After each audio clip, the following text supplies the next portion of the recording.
নৌকা ডুবেছে, এবার ভাসবে শাপলা। ফরিদপুরে জাতীয় নাগরিক পার্টির এনসিপি আঞ্চলিক সমন্বয় সভায় সরোয়ার তুষারের চাঞ্চল্যকর মন্তব্য ঘিরে রাজনীতিতে সৃষ্টি হয়েছে নতুন উত্তেজনা। চলুন জানি বিস্তারিত। জাতীয় নাগরিক পার্টির যুগ্ম আহ্বায়ক সরোয়ার তুষার বলেছেন, নৌকা ডুবেছে, শাপলা ভাসবে।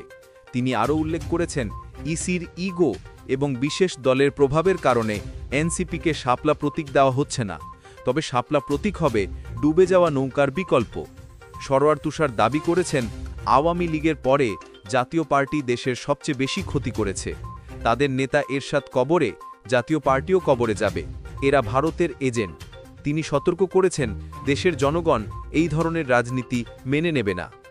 তুষারের মতে, জুলাই সনদ বাস্তবায়নের নামে জাতির সঙ্গে মহাপ্রতারণা করা হয়েছে।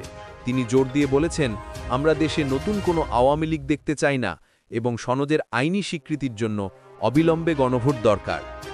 এনসিপি নেতা বিএনপিকে সতর্ক করেছেন, বিএনপি যদি জুলাই সনদের বিরুদ্ধে দাঁড়ায়, জনগণ তাদের আয়নায় মুখ দেখাতে পারবে না। অতীত থেকে শিক্ষা নেয়নি তারা। জনগণ বিএনপিকে পদ্মায় ফেলে দেবে। ফরিদপুর, রাজবাড়ী, মাদারীপুর ও শরীয়তপুর থেকে কয়েকশো নেতাকর্মী এই সমন্বয় সভায় অংশ নেন। সভায় বক্তব্য রাখেন এনসিপির যুগ্ম সদস্য সচিব নিজামুদ্দিন এবং ফরিদপুর বিভাগীয় সংগঠক রাসেল আহমেদ। নৌকা ডুবেছে, শাপলা ভাসবে, এই চ্যালেঞ্জের রাজনীতিতে আপনার মন্তব্য কি?